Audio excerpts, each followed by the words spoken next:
This presentation is over John Dewey, who was revolutionary for his time because of his idea of progressivism, which is defined as a theory of education that is concerned with learning by doing and purports that children learn best when pursuing their own interests and satisfying their own needs. John Dewey was well-founded in a career in education and philosophy before he began solidifying this idea of progressivism.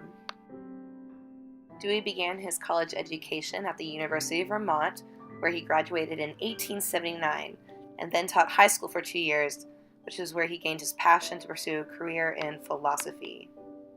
He then moved to Baltimore for grad school at Johns Hopkins University, where he achieved his doctorate in 1884.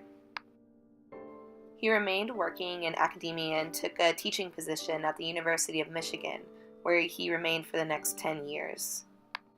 Here, he wrote his first 2 books, Psychology in 1887 and Leibniz's New Essays Concerning the Human Understanding in 1888. Both of these books expressed Dewey's commitment to something called Hegelian idealism. And this idealism means that the finite world is a reflection of mind, which goes on to say that what we experience subjectively is what is truly reality. This, however, is not an idea Dewey would keep throughout his life, because he decides the two, reality outside of our mind and reality inside of our mind, are more connected because we are self-guided, adaptive humans, and our adaptations depend on the truths of the physical world we live in. In 1894, Dewey followed his philosophical collaborator, James Hayden Tufts, to the University of Chicago. Here is where Dewey began his philosophy of pragmatism. This idea revolves around learning happening through human relationships with the natural surroundings, aka students should learn by being involved in real-life tasks and challenges.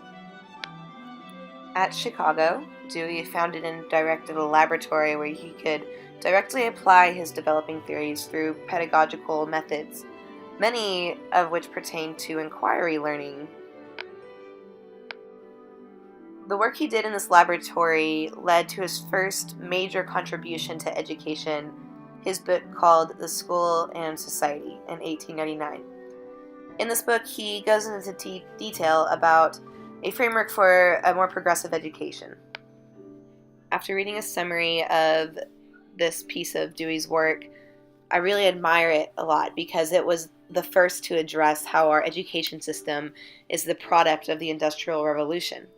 And it addresses how many of the natural learning processes were lost through the implementation of education because our society was so focused on just producing the quantity of students rather than the quality of students.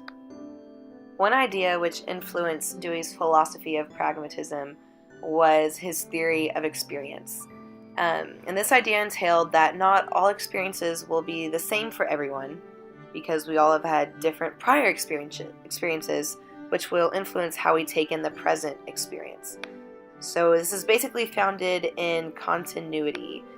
The past experiences influence the present situation, and the experience of the present moment will impact the experience of the future moments. This also involved interaction, because education is living. Present experiences arrive from interaction between past experiences and present situation. I think this is one of the most important ideas we can recognize as educators, because this addresses how each of our students are having individual learning experiences. And as their teachers, we need to make those learning experiences as specific to them as possible. And like Dewey, I believe this is best done by hands-on learning, or learning by doing, because that's when students can best relate the content they're learning to their lives or any other real-world applications. Therefore, I greatly admire John Dewey and his assistance in founding the idea of progressive education, because it has helped our world come so far. since the initial implementation of our education system.